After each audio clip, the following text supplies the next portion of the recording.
মধ্যপ্রাচ্যে আবারও বাড়ছে যুদ্ধের আশঙ্কা। এবার ইরানের জ্বালানি অবকাঠামোতে বড় ধরনের হামলার পরিকল্পনা করছে যুক্তরাষ্ট্র ইসরায়েল, এমনই দাবি মার্কিন সংবাদ মাধ্যম সিবিএস নিউজের।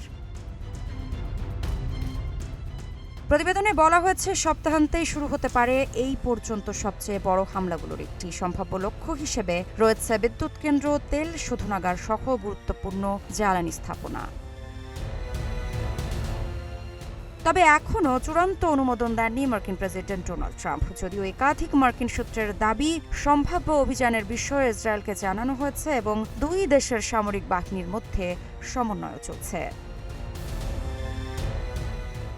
অন্যদিকে দ্য ওয়াল স্ট্রিট জার্নাল এর এক প্রতিবেদনে বলা হয়েছে, ট্রাম্প নাকি পরিকল্পনাটিতে অনুমোদন দিয়েছেন। তবে কূটনৈতিক অগ্রগতি হলে শেষ মুহূর্তে হামলা বাতিলও হতে পারে বলে জানিয়েছেন মার্কিন কর্মকর্তারা। এদিকে ইসরায়েলের এক কর্মকর্তা এসব দাবি অস্বীকার করে বলেছেন, পূর্ণমাত্রার সামরিক অভিযান পুনরায় শুরুর কোনো সিদ্ধান্ত সম্পর্কে তারা অবগত নন এবং ইরানের বিরুদ্ধে কোনো সামরিক অভিযানে অংশ নেওয়ার অনুরোধও তাদের কাছে আসেনি।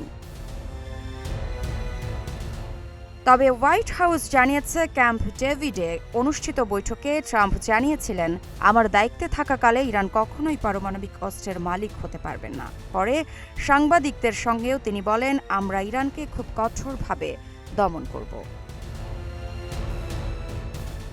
অন্যদিকে ইরানের আধা সরকারি সংবাদ মাধ্যম তাসনিম নিউজ জানিয়েছে, সম্ভাব্য হামলার জবাবে তেহরান একটি ব্যাপক প্রতিক্রিয়া পরিকল্পনা প্রস্তুত করেছে। এতে ইসরায়েলের গুরুত্বপূর্ণ অবকাঠামো, পাশাপাশি অঞ্চলে থাকা মার্কিন জ্বালানি স্থাপনাগুলোকে লক্ষ্যবস্তু করার কথা উল্লেখ করা হয়েছে।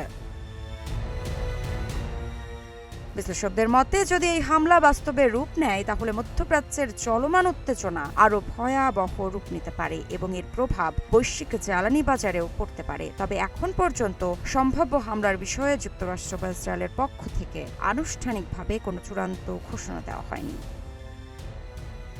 মৃত্তিকা সিনহা বিশ্বাস, গ্রিন টিভি ডিজিটাল।